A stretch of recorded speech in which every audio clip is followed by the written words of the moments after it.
और निश्चित तौर पे आपके एग्जाम में यहाँ से क्वेश्चंस पूछे जाएंगे। ठीक है।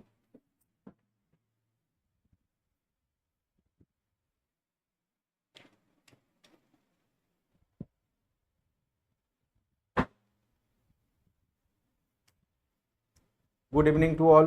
Good evening.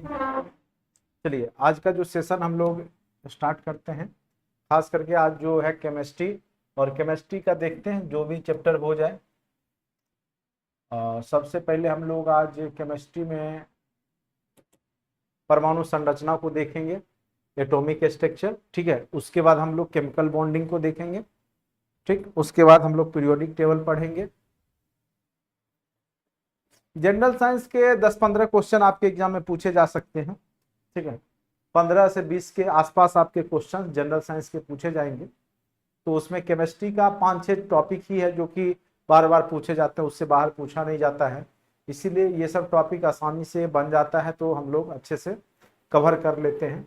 तो सबसे पहले हम लोग जानेंगे कि अणु क्या होता है और परमाणु क्या होता है, क्योंकि यह चैप्टर का नाम ही है परमाणु संरचना। ठीक है। एटॉमिक स्ट्रक्चर, परमाणु संरचना। ठीक है। तो कोई भी पदार्थ जो होता है वो छोटे कण से मिलकर बना होता है। जो सूक्ष्म कण, जो सबसे पदार्थ का जो होता है, जिसमें तत्व का गुण मौजूद होता है लेकिन वो स्वतंत्र अवस्था में नहीं रह सकता, वह परमाणु कहलाता है। और जो स्वतंत्र अवस्था में रह सकता है वो क्या कहलाता है? आपका अणु कहलाता है। ठीक है। तो यहाँ पे सबसे पहले हम लोग देखेंगे कि अणु क्या है, उसके बारे में जानेंगे। चूंकि पदार्थ का सबसे सूक्ष्म कण तो परमाणु होता है, लेकिन 2-3 परमाणु मिल करके संयोग करके अणु बनाते हैं। चूंकि परमाणु अकेला नहीं रह सकता, वो किसी न किसी के साथ जो है संयोग करके ही रहेगा। जैसे वाटर है, तो वाटर में क्या होता है कि हाइड्रोजन और ऑक्सीजन मिलके बनता है। 2 हाइड्रोजन 1 ऑक्सीजन मिलकर के क्या बनता है? H2O। तो पानी का एक मॉलिक्यूल जो है, एक अणु H2O हो गया। ठीक है। तो ये स्वतंत्र अवस्था में रहेगा। लेकिन अगर हम हाइड्रोजन को अलग कर दें और ऑक्सीजन को अलग कर दें तो दोनों गैस बन करके उड़ जाएगा। ये दोनों कंबाइंड रूप से नहीं रह सकता है, स्वतंत्र अवस्था में नहीं पाया जाता है। तो अणु की परिभाषा को हम लोग देखेंगे। सबसे पहले अणु क्या होता है, चैप्टर का नाम है परमाणु संरचना, एटॉमिक स्ट्रक्चर। ठीक है। अच्छे से समझने का प्रयास करेंगे और हम कोशिश करेंगे कि आपका केमिस्ट्री का बहुत सारा पार्ट आज कवर कर दें। ठीक है। अणु, मॉलिक्यूल्स, तत्व और तथा यौगिक का वह छोटा से छोटा कण जो स्वतंत्र अवस्था में रह सकता है, अणु कहलाता है। साधारणतः अणु ऐसे 2 या 2 से अधिक परमाणुओं के समूह जो आपस में रासायनिक बंध द्वारा जुड़े होते हैं, वो क्या कहलाते हैं? आपके अणु कहलाते हैं। चाहे वो सहसंयोजक बंधन हो, चाहे आपका विद्युत सहसंयोजक बंधन। अभी आप लोग को हम बताएंगे आगे चल के, केमिकल बॉन्डिंग में कई तरह के बंधन होते हैं। ठीक है। जैसे विद्युत सहसंयोजक बंधन होता है। ठीक है। तो इस प्रकार से आगे हम लोग केमिकल बॉन्डिंग में देखेंगे। जैसे H2O है, ठीक है, ये भी बंध से बंधा होता है। तो आगे हम लोग यहाँ पर अणु के बारे में भी आगे पढ़ेंगे, लेकिन फिलहाल अभी हम लोग का एटॉमिक स्ट्रक्चर चैप्टर है, उसमें देखेंगे कि अणु किसको कहते हैं। तो पदार्थ का वह सूक्ष्म कण जो स्वतंत्र अवस्था में रह सकता है और यह 2 परमाणु या 2 या 2 से अधिक परमाणुओं के मिल करके एक अणु का निर्माण करता है। ठीक है। ये याद रखिएगा। और ये आपस में कोई ना कोई बंध से बंधे होते हैं। ठीक है। अब आते हैं परमाणु। परमाणु क्या होता है कि पदार्थ का सबसे सूक्ष्म कण होता है, एटम जिसको बोलते हैं। सभी पदार्थ, तत्व या यौगिक अत्यंत सूक्ष्म कण से निर्मित होता है, जिन्हें परमाणु कहते हैं। अथवा वह छोटा से छोटा कण जो रासायनिक अभिक्रिया में भाग लेता है। ठीक है। लेकिन यह स्वतंत्र अवस्था में नहीं रह सकता है, वो क्या कहलाता है? परमाणु कहलाता है। क्या कहलाता है? परमाणु कहलाता है। यानी आप कह सकते हैं कि वह पदार्थ का वह सूक्ष्म कण, ठीक है, या वह छोटा से छोटा कण जो रासायनिक अभिक्रिया में तो भाग लेता है किंतु वह स्वतंत्र अवस्था में नहीं रह सकता, परमाणु कहलाता है। ठीक है। अब देखिए, परमाणु के भी कण होते हैं। परमाणु के अंदर भी जो संरचना होती है उसमें इलेक्ट्रॉन, प्रोटॉन, न्यूट्रॉन होता है। अब समझेंगे कि परमाणु के अंदर किस प्रकार की संरचना होती है। ठीक है।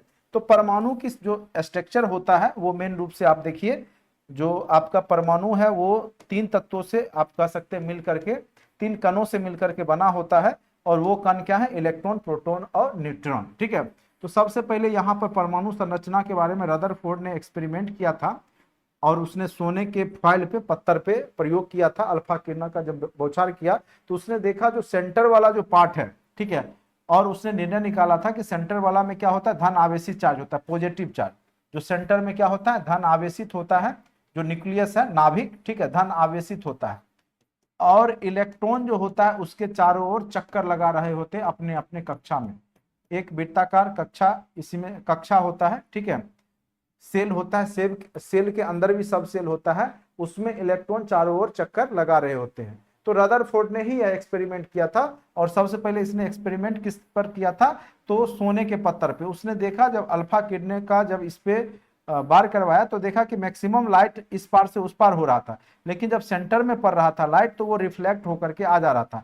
यानी जो पॉजिटिव चार्ज इस पर दिया तो ये रिफ्लेक्ट कर देता था, सेंटर वाला जो पार्ट था वो रिफ्लेक्ट कर देता था, बाद बाकी जो था किरण पास हो जाता था। ठीक है, जैसे इधर से पास हो गया, इधर से पास हो गया, तो पीछे जो है उसने इमेज देखा और बीच वाला जो देखा वो रिटर्न हो जाता था। ठीक है, तो इस प्रकार से रदरफोर्ड ने एक्सपेरिमेंट करके बता दिया था कि जितने भी परमाणु होते हैं उसका नाभिक में क्या होता है कि पॉजिटिव चार्ज होता है और चारों ओर इलेक्ट्रॉन जो ऋण आवेशी चार्ज होता है। ठीक है, चारों ओर क्या होता है, ऋण आवेशी चार्ज होता है, यानी चारों ओर इलेक्ट्रॉन चक्कर लगा रहे होते हैं और नाभिक में कौन होता है, तो प्रोटॉन चार्ज होता है। तो प्रोटॉन में आपका प्रोटॉन और न्यूट्रॉन पॉजिटिव चार्ज के हैं। देखिए यहाँ पे नाभिक में क्या रहते हैं, तो प्रोटॉन और न्यूट्रॉन। प्रोटॉन पे पॉजिटिव चार्ज होता है, धन आवेशित कण है, जबकि न्यूट्रॉन क्या होता है, उदासीन होता है।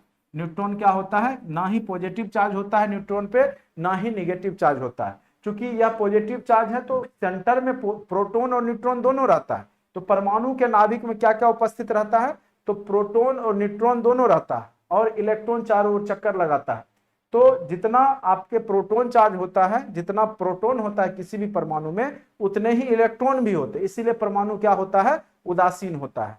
ठीक है, तो ये सारा बात रदरफोर्ड ने बताया था। ठीक है, और ये जो तीनों कण है इसके बारे में भी पूछेगा कि किस कण का खोज किसने किया। तो एक ट्रिक है, आप याद रखिएगा, ईंट पर नाचे, ईंट पर नाचे, ईंट पर नाचे। ठीक है, किस पे नाचना है आपको, ईंट पर नाचना है। ई फॉर इलेक्ट्रॉन, इलेक्ट्रॉन, इलेक्ट्रॉन का खोज किसने किया था, तो टी फॉर थॉमसन, थॉमसन याद रखिएगा, जे थॉमसन। ठीक है, इलेक्ट्रॉन का खोज किसने किया था, जे थॉमसन। अब आ जाइए प्रोटॉन, प्रोटॉन का खोज किसने किया था, प्रोटॉन का खोज किसने किया था, रॉफर हो गया, रदरफोर्ड, रदरफोर्ड। ठीक है, आगे चल करके गोल्डस्टीन ने बताया था कि प्रोटॉन जो होता है पॉजिटिव चार्ज होता है। ठीक है, तो कई बार गोल्डस्टीन भी दे देता है ऑप्शन में, अगर रदरफोर्ड नहीं दे तब गोल्डस्टीन को आप लोग मार सकते हैं। ठीक है, उसके बाद न फॉर हो गया न्यूट्रॉन, न फॉर क्या हो गया, न्यूट्रॉन, न फॉर क्या हो गया, न्यूट्रॉन, और चे फॉर क्या हो गया, चैडविक। तो न्यूट्रॉन का खोज किसने किया, तो चैडविक ने किया। तो ये याद रखना है कि प्रोटॉन, इलेक्ट्रॉन, न्यूट्रॉन, यहां से निश्चित तौर पे आपके एग्जाम में क्वेश्चन पूछे जा सकते हैं कि किसका खोज किसने किया। तो इलेक्ट्रॉन का खोज याद रखना है, इलेक्ट्रॉन का खोज किसने किया है, तो जे थॉमसन ने किया है। ईंट पर नाचे, ट्रिक याद रखिएगा, ईंट पर नाचे, यानी इलेक्ट्रॉन का खोज Thomson, E for electron, T for Thomson, प फॉर प्रोटॉन, र फॉर रदरफोर्ड, नाचे ना फॉर आपका न्यूट्रॉन, और चे फॉर चैडविक। तो ये आपका हो सकता है पूछ दे, तो आप लोग बना लेंगे। अब ये यहां निश्चित तौर पे 2 क्वेश्चन निश्चित तौर पे इस चैप्टर से पूछेगा, और खास करके आपको याद रखना प्रोटॉन और न्यूट्रॉन जो होता है परमाणु के नाभिक में होते हैं, प्रोटॉन और न्यूट्रॉन, और इलेक्ट्रॉन क्या होगा, चारों ओर चक्कर लगाएगा। ठीक है, तो यही चीज रदरफोर्ड ने ही बताया कि बीच में जो नाभिक होता है वह पॉजिटिव चार्ज होता है और चारों ओर से क्या होता है, ऋण आवेशी चार्ज होता है, और सभी जितने भी इलेक्ट्रॉन हैं अपने अपने कक्षा में चक्कर लगा रहे होते हैं। ठीक है, अब देखिए परमाणु संरचना। 20वीं शताब्दी में आधुनिक खोजों के परिणाम स्वरूप जे थॉमसन, रदरफोर्ड और चैडविक आदि वैज्ञानिकों ने यह सिद्ध कर दिया कि परमाणु क्या है, अविभाज्य है, परमाणु का टुकड़ा नहीं किया जा सकता है। ठीक है, तथा मुख्यतः 3 जो है अपरमाणविक से मिलकर के बना हुआ है, जिन्हें इलेक्ट्रॉन, प्रोटॉन और न्यूट्रॉन कहा जाता है, और जिसका की खोज किसने किया, आपको हमने बता ही दिया। परमाणु मॉडल के आधार पर परमाणु की संरचना, थॉमसन का परमाणु मॉडल बना, फिर रदरफोर्ड का परमाणु मॉडल आया, फिर बोर का परमाणु मॉडल आया। तो तीनों परमाणु मॉडल दिया, और मेन रूप से सबका निष्कर्ष यही निकला कि इलेक्ट्रॉन ऋणावेशी चार्ज है, प्रोटॉन धनावेशी चार्ज है। ठीक है, तो मेन रूप से हम लोग रदरफोर्ड के एक्सपेरिमेंट को ज्यादा पढ़ते। थॉमसन का क्या था कि इस मॉडल के अनुसार परमाणु में धन आवेशित जो होता है तारबूज की भांति होता है। तारबूज आप देखते होंगे, जो लाल वाला पार्ट है वो आपका धन आवेशित, इसने बोला धन आवेशित होता है, और जो बीज होता है तारबूज में बीच बीच में जो बीज होता है वो इलेक्ट्रॉन, वो धंसा हुआ जो रहता है वो इलेक्ट्रॉन रहता है। तो ये बात किसने बोला था? तो जे थॉमसन ने बोला था। इस मॉडल के अनुसार परमाणु में धन आवेशित तारबूज की भांति होता है और जिसमें ऋण आवेशित इलेक्ट्रॉन तारबूज के बीज की भांति समान रूप में धंसे रहते हैं, जबकि ऋणात्मक और धनात्मक आवेश परिमाण में समान होते हैं, इसलिए परमाणु विद्युत उदासीन होते हैं। तो ये भी बोला कि विद्युत उदासीन होते हैं, जितना इलेक्ट्रॉन होता है उतना ही प्रोटॉन होता है, इसीलिए विद्युत क्या हो जाते हैं, परमाणु क्या हो जाते हैं, विद्युत उदासीन हो जाते हैं। यानी परमाणु पे किसी भी प्रकार का चार्ज नहीं रहता है। ठीक है, तो अगर पूछेगा परमाणु पॉजिटिव चार्ज है कि निगेटिव चार्ज है, तो उदासीन होता है, ना पॉजिटिव है ना निगेटिव है। लेकिन प्रोटॉन पूछे पॉजिटिव धनावेशित होता है, इलेक्ट्रॉन पूछे तो ऋण आवेशित होता है, निगेटिव चार्ज होता है। ठीक है, यहां तक किन्हीं को कोई दिक्कत नहीं होगा। अब आते हैं रदरफोर्ड एक्सपेरिमेंट। अभी हमने आपको बता ही दिया कि क्या एक्सपेरिमेंट किया गया था रदरफोर्ड के द्वारा। उसने एक्सपेरिमेंट किया था किस पे? तो गोल्ड फॉयल, सोने के पत्थर पे, और उसने अल्फा किरण जो पॉजिटिव चार्ज है जब उस पर रे डाला तो उसके जब सेंटर में लाइट गया तो रिफ्लेक्ट हो गया, यानी पॉजिटिव पॉजिटिव रिफ्लेक्ट करता है। ठीक है, और जो मैक्सिमम पार्ट था वो इस पार से उस पार चला गया, यानी वो ऋण आवेशित चार्ज था। ठीक है, तो जो धनावेशित चार्ज था वो रिटर्न हो गया। तो यही एक्सपेरिमेंट साबित किया कि परमाणु के नाभिक में क्या रहते हैं, पॉजिटिव चार्ज होता है, धनावेशित चार्ज होता है। ठीक है, अब आते हैं यहां देखिए रदरफोर्ड का परमाणु मॉडल। इलेक्ट्रॉन परमाणु के भीतर कैसे व्यवस्थित रहते हैं यह जानने के लिए रदरफोर्ड ने एक प्रयोग किया, जिसे रदरफोर्ड परिकीर्णन प्रयोग कहा जाता है, जिसमें सोने से निर्मित एक अत्यंत पतली परत पर अल्फा किरणों का बौछार किया गया, जिससे कुल निष्कर्ष प्राप्त हुए। क्या क्या निष्कर्ष निकला वो देखिए, क्या क्या वो आप एक्सपेरिमेंट इस तरीका से आप देख सकते हैं। जिससे यहां से लाइट आएगा तो रिफ्लेक्ट हो जाएगा, इधर आएगा इधर चला जाएगा। ठीक है, लेकिन जो इधर से पास होगा वो डायरेक्ट पास हो जाएगा, इधर से पास हो जाएगा, इधर से, तो इस तरीका से पास हो जाएगा। बाद में केवल सेंटर से क्या होगा, रिफ्लेक्ट हो जाएगा। ठीक, तो यही था। अधिकांश अल्फा यहाँ पे, हाँ, अधिकांश अल्फा कण परमाणु से सीधे निकल गए। अधिकांश क्या हो गया, निकल गए। परमाणु का अधिकांश भाग क्या होता है, रिक्त होता है। कुछ अल्फा कण अपने मार्ग से थोड़ा सा विचलित हो जाते हैं। इससे पता चला कि परमाणु में कुछ धन आवेशित एवं भारी कण हैं जो कि मध्य में स्थित रहते हैं, यानी नाभिक में उपस्थित रहते हैं। तो ये पूरा परमाणु का रदरफोर्ड एक्सपेरिमेंट हो गया। अब देखिए बोर जो थे, बोर का भी परमाणु मॉडल उन्होंने दिया। बोर का परमाणु मॉडल क्या था? बोर ने बताया कि जितने भी इलेक्ट्रॉन हैं वो कक्षा और सब कक्षा में डिवाइड रहते हैं।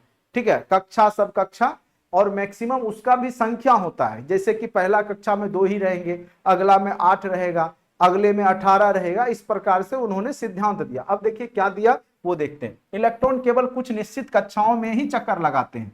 जैसे मान के चलिए ये है तो कक्षा है, ठीक है, ये कक्षा है, तो सब में इलेक्ट्रॉन घूमते रहेगा कक्षा के चारों ओर। जैसे के सेल हो गया, एल सेल हो गया, एम सेल हो गया, एन सेल हो गया। ठीक है, के एल एम एन, ठीक है, कैपिटल में कर लीजिएगा।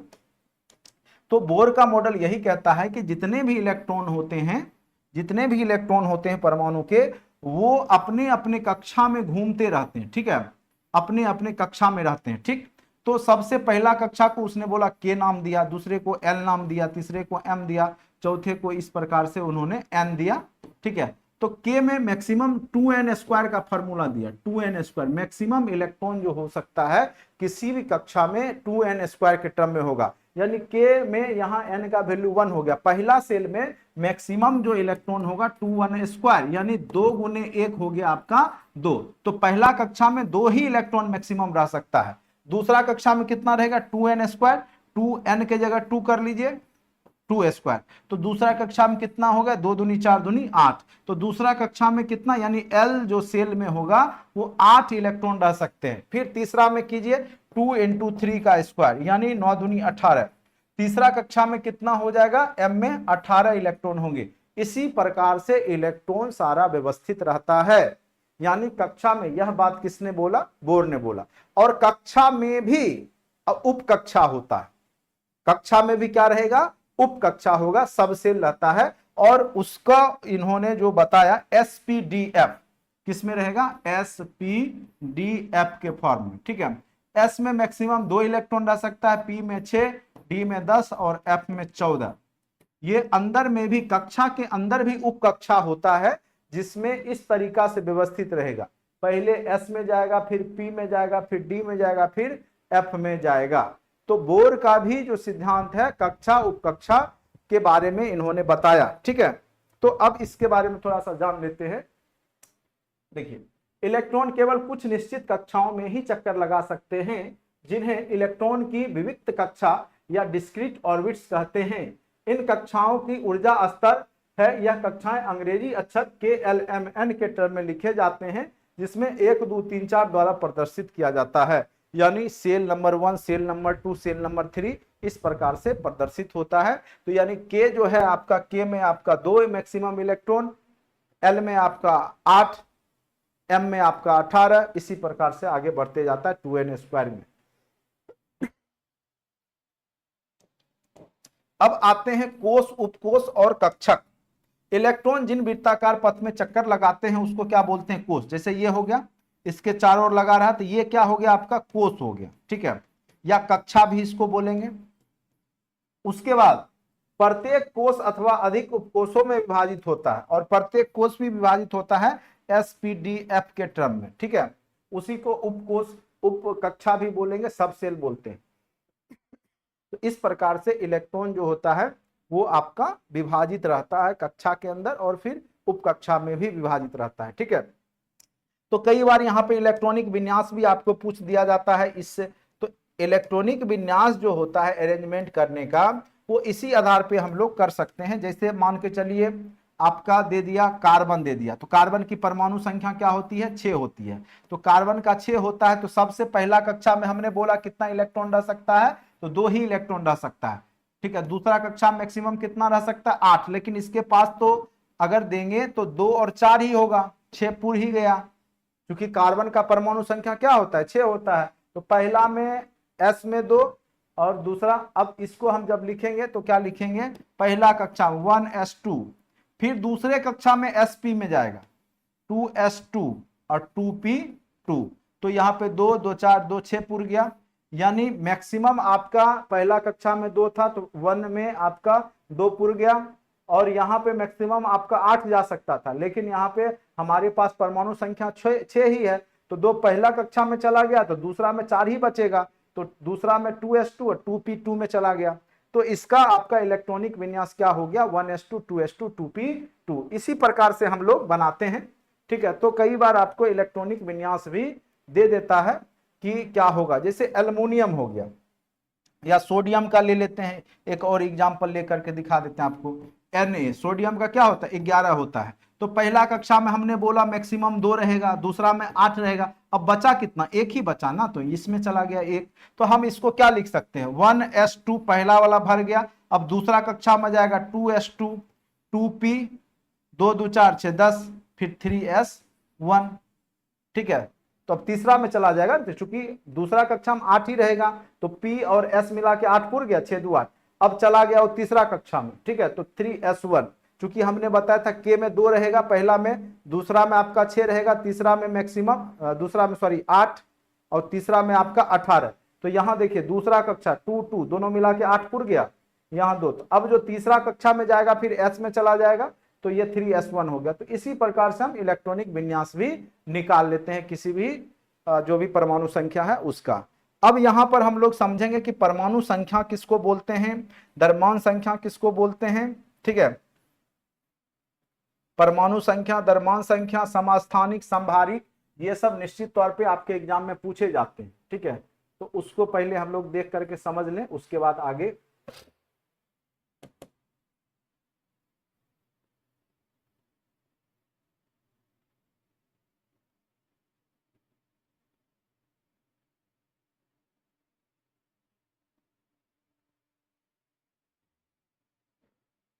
चलिए, अब यहाँ पे परमाणु संख्या या परमाणु क्रमांक किसको कहते हैं उसके बारे में जानेंगे। ठीक है, यानी किसी भी परमाणु के, या कह सकते हैं परमाणु में उपस्थित कुल प्रोटॉन की संख्या, ऐसे नाभिक में ही प्रोटॉन रहता है, तो हम सिंपल सा बोल सकते हैं कि किसी भी तत्व के परमाणु में उपस्थित प्रोटॉन की संख्या या इलेक्ट्रॉन की संख्या परमाणु संख्या कहलाती है।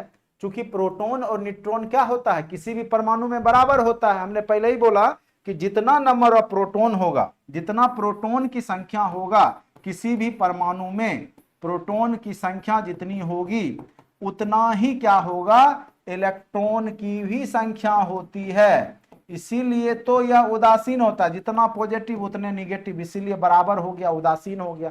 और आप जानते हैं न्यूट्रॉन पे कोई चार्ज होता नहीं है, ठीक है, तो इसीलिए कोई भी परमाणु क्या हो जाता है, आपका उदासीन हो जाता है, ठीक है। तो अगर पूछेगा कि परमाणु संख्या क्या है, तो किसी तत्व के परमाणु में उपस्थित प्रोटॉन की संख्या या इलेक्ट्रॉन की संख्या आपका क्या कहलाती है, तो परमाणु संख्या कहलाती है। याद हो गया, चूंकि प्रोटॉन और इलेक्ट्रॉन दोनों बराबर होता है, इसीलिए हम प्रोटॉन संख्या इक्वल टू, या परमाणु क्रमांक भी इसको बोलते हैं, परमाणु क्रमांक, परमाणु संख्या, प्रोटॉन संख्या एक ही है, इक्वल टू प्रोटॉन की संख्या इक्वल टू इलेक्ट्रॉन की संख्या, ठीक है। कोई दिक्कत भी है यहां तक, यहां तक किन्हीं को कोई दिक्कत भी है परमाणु संख्या तक?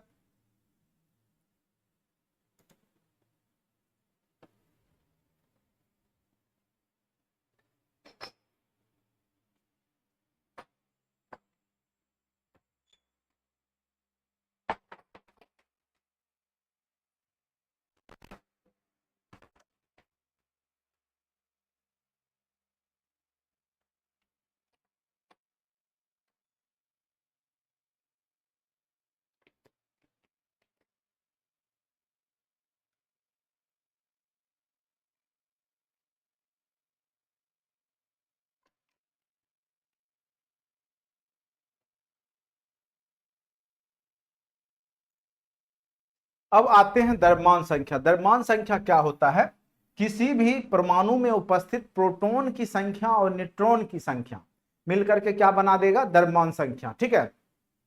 चूंकि इलेक्ट्रॉन तो निगेटिव होता है, तो यहां पर आप जानिए कि किसी भी परमाणु के, चूंकि प्रोटॉन और न्यूट्रॉन कहां रहता है, तो नाभिक में रहता है परमाणु के, तो इसलिए हम बोलेंगे किसी तत्व के परमाणु के नाभिक में उपस्थित प्रोटॉन और न्यूट्रॉन की संख्या को क्या कहते हैं, हम द्रव्यमान संख्या कहते हैं, ठीक है। तो ये भी क्वेश्चन आपको पूछ देगा, कई बार निकालने के लिए दे देगा, कई बार दे देगा उसमें आपको परमाणु संख्या दे देगा, द्रव्यमान संख्या दे देगा, हो सकता है न्यूट्रॉन की संख्या निकालने बोल दे, ठीक है।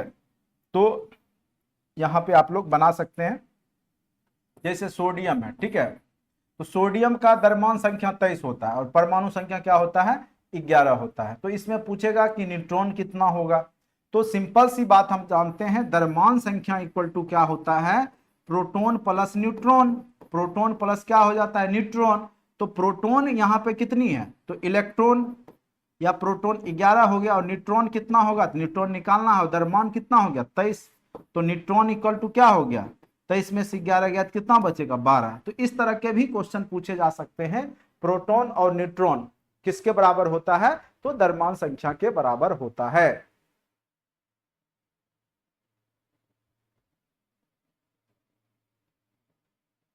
इलेक्ट्रॉनिक विन्यास समझने के लिए आप लोग 9th-10th में नहीं पढ़े, इसका मतलब देखिए, सेल होता है, सब सेल होता है, पहले हमने बताया।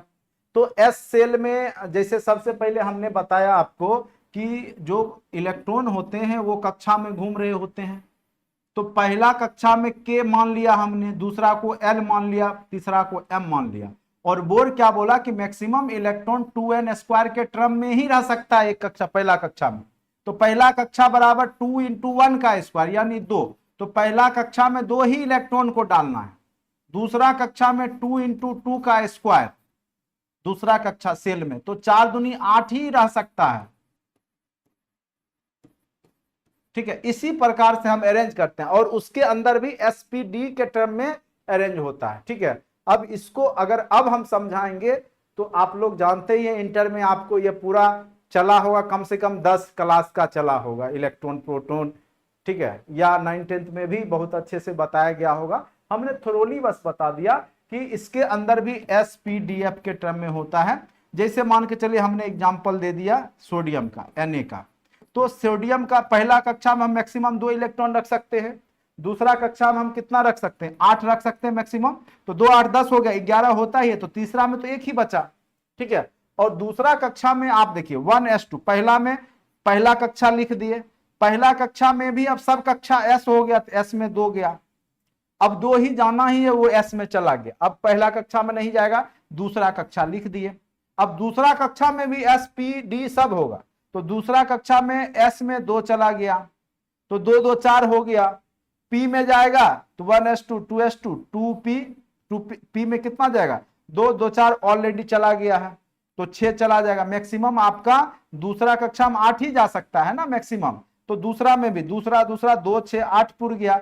अब तीसरा कक्षा में जाएगा, फिर तीसरा में भी एस होगा, तो 3 और उसमें आपका 11 है तो 1 पुर गया, तो 2 2 4 6 10 1 11 हो गया। तो यही आपका इलेक्ट्रॉनिक विन्यास हो गया 1s2 2s2 2p 6 3s1 3s1। तो नहीं समझ में आ रहा है तो इसका मतलब आप लोग साइंस नहीं पढ़े हैं, अब समझ पाना बहुत मुश्किल काम है, बस परिभाषा और विभाषा रट के चले जाइए, ठीक है। अब देखिए द्रव्यमान संख्या क्या हो गया, प्रोटॉन की संख्या प्लस न्यूट्रॉन की संख्या क्या कहलाता है, आपका द्रव्यमान संख्या कहलाता है। बस प्रोटॉन और न्यूट्रॉन की संख्या क्या कहलाता है, द्रव्यमान संख्या।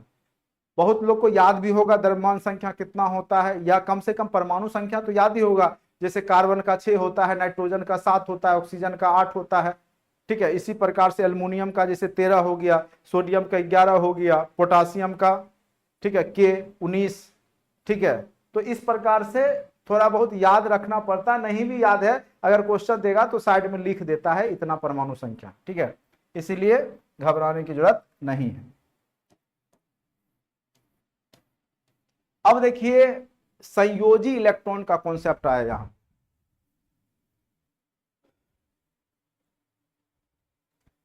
देखिए जिन लोग का आर्ट्स बैकग्राउंड है उनको समझ पाना थोड़ा सा मुश्किल होगा, और खास करके 9th 10th में तो पढ़ाई होती नहीं है आपके विद्यालय में, तो इसलिए थोड़ा सा दिक्कत है। किसी तत्व के परमाणु द्वारा रासायनिक संयोग से स्थानांतरण या साझे में प्रयुक्त इलेक्ट्रॉन को उस तत्व के संयोजी इलेक्ट्रॉन कहते हैं, ठीक है। अब देखिए क्या होता है कि कोई भी जो भी आपका परमाणु होता है वो अष्टक पुराना चाहता है, अपने लास्ट सेल में 8 इलेक्ट्रॉन पुराना चाहता है, ठीक है।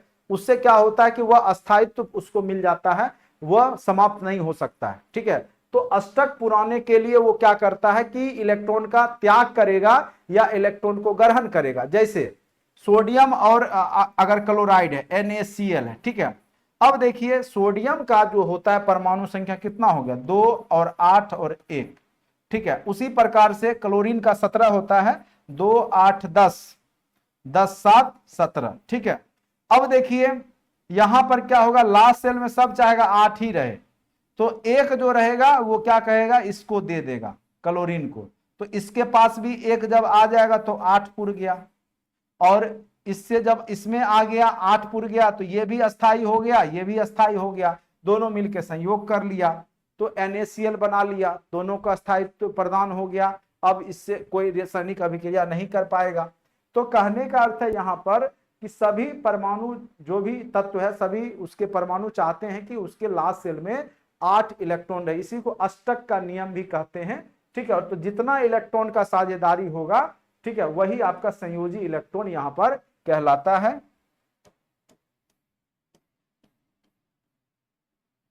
समान इलेक्ट्रॉन वाले तत्वों के रासायनिक गुण भी समान होते हैं।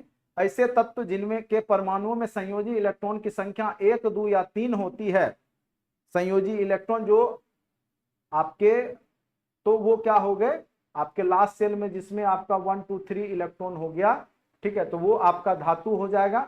ऐसे तत्व जिनके परमाणु में संयोजी इलेक्ट्रॉन की संख्या 4 5 6 या 7 होती है वो क्या हो जाते हैं, अधातु हो जाते हैं, ठीक है।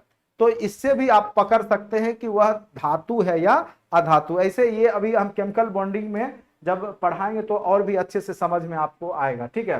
तो जब भी हम इलेक्ट्रॉनिक विन्यास निकालते हैं, जैसे मान के चलिए एल्युमिनियम है, एल्युमिनियम का बताइए कितना हो जाता है परमाणु संख्या, तो 13 हो जाता है, एल्युमिनियम का 13 होता है, तो 13 को हम लिख सकते हैं 2 8 3 हो गया। और हमको पता है कि एल्युमिनियम क्या होता है, धातु होता है। तो देखिए जब लास्ट सेल में आपका 1 2 या 3 हो तो वो क्या कहलाएगा, आपका धातु कहलाएगा। क्लियर है, ये धातु निकल गया, क्योंकि एल्युमिनियम धातु है तो लास्ट में 3 इलेक्ट्रॉन हो गया, इसीलिए 1 2 या 3 आ गया तो वो क्या हो जाएगा, अष्टक के बाद देखिएगा अंतिम कक्षा में 1 2 या 3 इलेक्ट्रॉन हो जाएगा, वो क्या कहलाएगा, आपका धातु कहलाएगा। और जिसमें आपका 4 5 6 7 इलेक्ट्रॉन रहेगा वो क्या हो जाता है, अधातु हो जाता है। ठीक है, वो क्या हो जाता है, जैसे क्लोरीन है। ठीक है, क्लोरीन क्या होता है, अधातु होता है, तो 2 8 7 हो गया, तो यह 7 वाला 4 5 6 7 क्या हो जाता है, अधातु हो जाता है। तो इससे भी आप पकड़ सकते हैं कि कौन सा धातु है, कौन सा मेटल है, कौन सा नन मेटल है। ठीक है,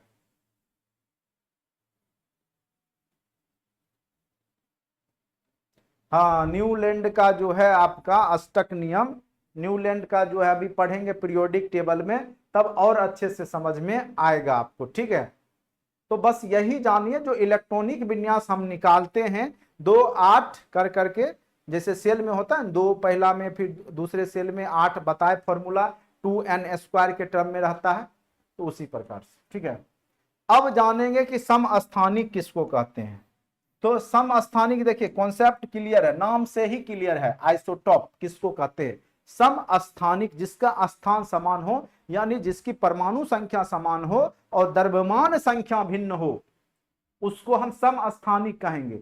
यानी जिसकी समस्थान पे हो, समस्थानिक नाम से क्लियर है, समस्थान, स्थान बराबर हो, यानी परमाणु क्रमांक बराबर हो, यानी जिसमें प्रोटॉन की संख्या या इलेक्ट्रॉन की संख्या सब आपस में बराबर हो, उसको समस्थानिक कहते हैं। तो यहां पर देखिए, एक ही तत्व के परमाणु जिनकी परमाणु संख्या परमाणु द्रव्यमान संख्या से भिन्न हो, ठीक है, परंतु क्या बोला, परमाणु संख्या समान हो किंतु परमाणु द्रव्यमान भिन्न हो, तो उसको हम क्या बोलते हैं, समस्थानिक कहते हैं। जैसे 1H1 हाइड्रोजन के ही अलग अलग अपरूप हैं, 1S2 1S3, तो यहां परमाणु संख्या सब में क्या है, 1 1 है, लेकिन द्रव्यमान संख्या एक में 1 है, एक में 2 है, एक में 3 है, तो ये आपस में क्या हो गए, समस्थानिक हो गए। ठीक है, जैसे कार्बन आपने सुना होगा, कार्बन का 6 ही परमाणु संख्या है, लेकिन यहाँ द्रव्यमान 12 है, 13 है, 14 है, तो कार्बन के ये आपस में क्या हो गए, समस्थानिक हो गए। ठीक है, तो यही होता है समस्थानिक। जैसे ऑक्सीजन हो गया, यहाँ पे आपका परमाणु संख्या 8 8 8 ही है, लेकिन यहाँ पे द्रव्यमान संख्या क्या हो गया, भिन्न हो गया, इस केस में ये आपस में समस्थानिक हो जाते हैं। कहने का अर्थ है, जब परमाणु संख्या समान हो और द्रव्यमान संख्या भिन्न हो, तो उसको हम समस्थानिक कहते हैं। दूसरा टर्म को समझते हैं, दूसरा टर्म क्या है आपका, समभारिक। नाम से क्लियर, भार जब बराबर हो और स्थान अलग अलग हो, भार मतलब द्रव्यमान, भार मतलब क्या, द्रव्यमान, तो वही है आइसोबार्स किसको बोलेंगे, समभारिक किसको बोलेंगे, समभार, यानी भार बराबर हो, भार मतलब द्रव्यमान बराबर हो। जब विभिन्न तत्वों के ऐसे परमाणु जिनकी द्रव्यमान संख्याएं बराबर हो लेकिन परमाणु क्रमांक भिन्न भिन्न हो, तो तब हम उसको समभारिक कहते हैं। क्या कहते हैं, समभारिक। जैसे यहां पर देखिए, हीलियम, ये हाइड्रोजन हीलियम, ये आर्गन, देखिए यहां पर आर्गन, पोटासियम और कैल्शियम, आर्गन, पोटासियम और कैल्शियम।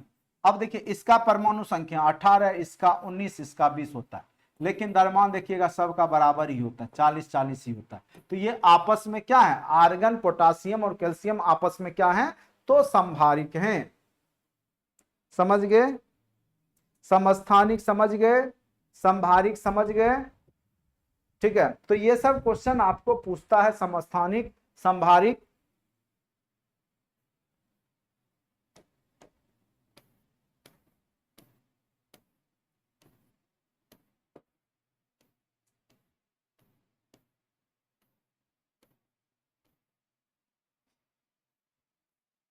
अब थोड़ा सा हम लोग देखेंगे, तत्व किसको कहते हैं, द्रव्य किसको कहते हैं, यौगिक किसको कहते हैं, मिश्रण किसको कहते हैं, ये भी थोड़ा सा देख लेते हैं। यहां से भी क्वेश्चन पूछ देता है।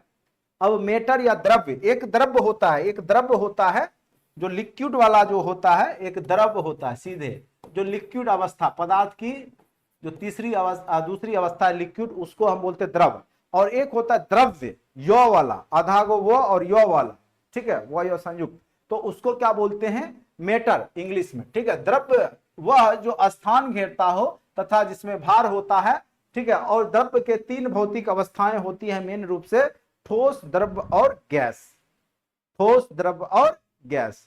ठोस क्या हुआ, द्रव्य की वह अवस्था जिसमें उसका आकार और आयतन निश्चित हो, बदले नहीं। जैसे लोहा है, जैसे रखेंगे वैसा ही रहेगा, वो बदल नहीं सकता, वो आकृति लिए हुए है। ठीक है, तो उसको हम ठोस बोलेंगे। लेकिन द्रव्य का क्या होगा, जिस बर्तन में रखिएगा उसी हिसाब से हो जाएगा। पानी को बाल्टी में रखिए तो बाल्टी जैसा, कटोरा में रखिए नहीं कटोरे जैसा, जो बर्तन जग मग जहां पे रखना है वहां रखिए, सब में वो वैसा ही हो जाता है। तो लिक्विड द्रव्य की वह अवस्था जिसमें उसका आयतन तो निश्चित होता है लेकिन आकार उस पात्र के जैसा हो जाता है जिसमें वह रखा जाता है, वो क्या कहलाता है आपका द्रव्य कहलाता है, लिक्विड कहलाता है। ठीक है, यहां से भी क्वेश्चन पूछा गया था बीपीएससी में। उसके बाद गैस क्या होता है? द्रव्य की वह अवस्था जिसमें उसका आयतन और आकार निश्चित नहीं होते हैं लेकिन उस पात्र के आयतन जितने क्या है, जितने वह आकार जैसे हो जाते हैं जिसमें उसे रखा जाता है। ठीक है, तो जिस आकार में गैस को भी रखा जाएगा वो उसी आकार का हो जाता है, गैसीय अवस्था होता है। ठीक है, तो द्रव्य की वह अवस्था उसका आयतन तथा आकार कोई निश्चित नहीं होता, ना आयतन निश्चित होता है ना आकार निश्चित होता है। ठीक है, अब आ जाते हैं तत्व किसको कहते हैं। तत्व यौगिक मिश्रण में आप लोग समझते होंगे तत्व किसको कहेंगे, एलिमेंट। समान प्रकार यानी समान परमाणु क्रमांक के परमाणुओं से मिलकर जब कोई भी पदार्थ बनता है तो वह शुद्ध तत्व जो शुद्ध पदार्थ होता है, यानी अगर किसी पदार्थ को हम सूक्ष्मतम कण देखें तो सभी जब इक्वल हो, सबका जब परमाणु संख्या समान हो तो वह तत्व कहलाता है। यानी किसी भी तत्व के परमाणु का गुण, ठीक है, वो तत्व के गुण से ही मैच करेगा, अलग नहीं हो सकता है। ठीक है, चाहे आप कितना भी टुकड़ा कर लीजिए वो आपका वही गुण देगा। जैसे ऑक्सीजन है, ठीक है, तो ऑक्सीजन को आप कितना भी वो तोड़िएगा परमाणु को, ठीक है, तत्व में उसका तो वो ऑक्सीजन वाला ही गुण रहेगा, वो तत्व कहलाता है। ठीक है, यहां देखिए समान प्रकार समान परमाणु क्रमांक के परमाणुओं से बने हुए शुद्ध पदार्थ को क्या कहते हैं, तत्व कहते हैं। लेकिन जैसे यौगिक हो गया, जैसे वाटर हो गया, यौगिक है तो 2 हाइड्रोजन और 1 ऑक्सीजन से मिलकर बना, तो ये क्या हो गया, यौगिक हो गया। जब इसको तोड़ेंगे तो हाइड्रोजन का गुण अलग होगा और ऑक्सीजन का गुण अलग होगा, तो ये क्या कहलाएगा, आपका यौगिक कहलाएगा। लेकिन तत्व क्या होगा, जैसे आपका O2 हो गया, O2 को कितना भी तोड़ेंगे तो दोनों O अलग होगा, तो ये क्या होगा, दोनों समान गुण ही प्रदर्शित करेगा। N3 हो गया या कुछ भी हम इसको ले सकते हैं। ठीक है, तो ये समान गुण को प्रदर्शित करेगा। ठीक है, तो समान प्रकार समान परमाणु क्रमांक के परमाणुओं से बने हुए शुद्ध पदार्थ को क्या कहते हैं, तत्व कहते हैं। वर्तमान में तत्वों की संख्या 115 है जिसमें 92 तत्व प्रकृति में पाए जाते हैं जबकि 23 जो है वो कृत्रिम रूप से बनाए जाते हैं। आगे पीरियोडिक टेबल में ये सब और भी पढ़ेंगे। अब यौगिक क्या कहलाता है, यौगिक किसको कहते हैं, यौगिक 2 या 2 से अधिक तत्वों के निश्चित अनुपात में, ठीक है, 2 या 2 से अधिक तत्वों से मिलकर बना हो लेकिन उसका अनुपात निश्चित हो। जैसे वाटर का एक यौगिक हो गया जैसे H2O, तो यहाँ क्या हाइड्रोजन 2 है ऑक्सीजन 1 है, अनुपात 2:1 है ना, तो एक निश्चित अनुपात है, तब वो क्या कहलाता है, आपका यौगिक कहलाता है। ठीक है, यौगिक 2 या 2 से अधिक तत्वों के निश्चित अनुपात में रासायनिक संयोग से बने होते हैं। यौगिक को उनके अवयव में भौतिक विधियों द्वारा पृथक नहीं किया जा सकता, भौतिक विधि से आप नहीं कर सकते हैं। जैसे आप गंदा को अलग कर देते हैं ना, जैसे चावल में अगर सूरा है या चावल में कंकर है उसको अलग कर दीजिएगा फिजिकल विधि से। लेकिन यहाँ पे आप H2O को समान, अगर आपको कहे पानी दे देते हैं 1 लीटर, उसमें हाइड्रोजन अलग कर दो ऑक्सीजन अलग कर दो, कर पाइएगा, संभव है, नहीं हो पाएगा ना। तो वही बोलता है कि भौतिक विधि से आप अलग नहीं कर सकते हैं। यौगिक के गुण उसके अवयव तत्वों के गुण से भिन्न होता है। हाइड्रोजन क्या है, गैस है, ऑक्सीजन क्या है, गैस है, लेकिन जब दोनों मिलता है तो लिक्विड हो गया, तो इसका यौगिक का गुण है लिक्विड वाला। ठीक है, लेकिन जब तत्व ये टूटेगा अलग अलग H2 और O में तो दोनों का अलग अलग गुण हो जाता है, यही यहां पे बात जो लिखा हुआ है। ठीक है, वाटर यौगिक है, वाटर क्या है, यौगिक है, वाटर क्या है आपका, यौगिक है। ठीक है, मिश्रण क्या हुआ कि निश्चित अनुपात में, अगर आप हाइड्रोजन में क्या कीजिए 3 हाइड्रोजन दे दीजिए 1 ऑक्सीजन दे दीजिए तब भी आपका वाटर नहीं बनता, इसीलिए यह यौगिक है। ठीक है, हाँ, हवा क्या है, मिश्रण है, सब गैस है, कोई अनुपात में, किसी की मान नाइट्रोजन 70% हो जाएगा, ऑक्सीजन जो है 21% हो जाएगा, कार्बन जो है 3% हो जाएगा, तो उसका क्या है, वहां पे वो मिश्रण कहलाएगा जब आपका निश्चित अनुपात में नहीं हो।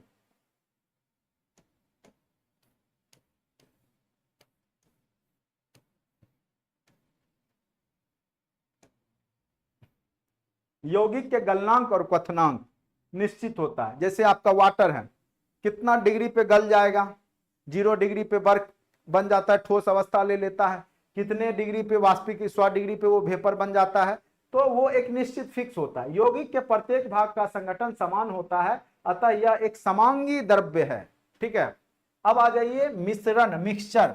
मिश्रण दो या दो से अधिक किन्हीं भी पदार्थ को किसी भी अनुपात में मिलाने से बनता है। मिश्रण के अवयवों को भौतिक विधियों द्वारा पृथक किया जा सकता है।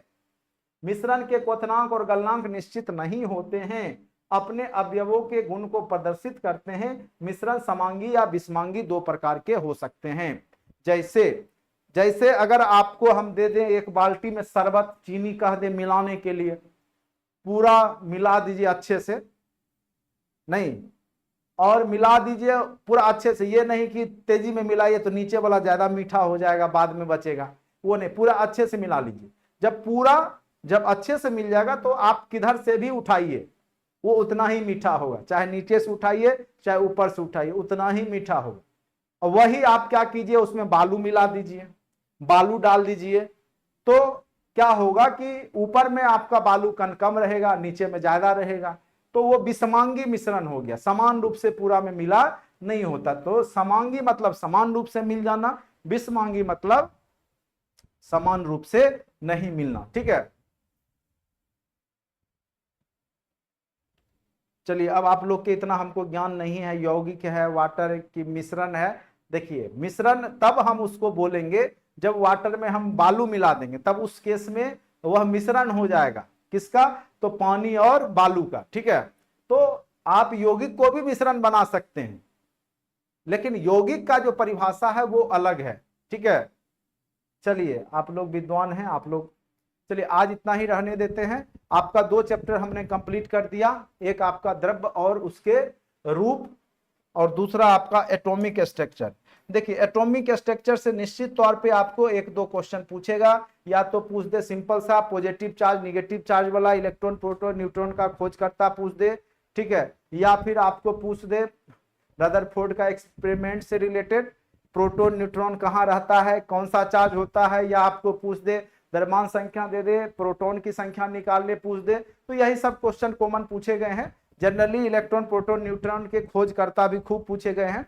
आप देख लीजिएगा जो भी आपका चैप्टर होगा, ठीक है, केमिस्ट्री का, एटॉमिक स्ट्रक्चर का, लूसेंट का ऑब्जेक्टिव या कोई भी बना रहे होंगे बुक में, तो सारा बन जाएगा इतना में ही। ठीक है, उम्मीद करते हैं अगर एक बार समझ नहीं लगा तो फिर दोबारा से एक बार वीडियो देखिएगा, तो फिर निश्चित तौर पे आपको समझ में आ जाएगा। ठीक है, गर्मी बहुत ज्यादा है, आज रहने देते हैं इतना ही।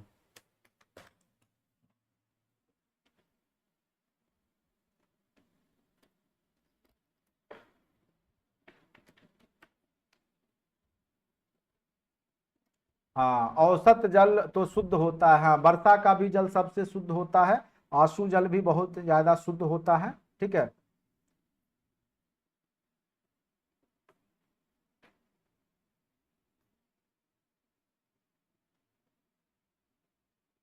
Good night to all.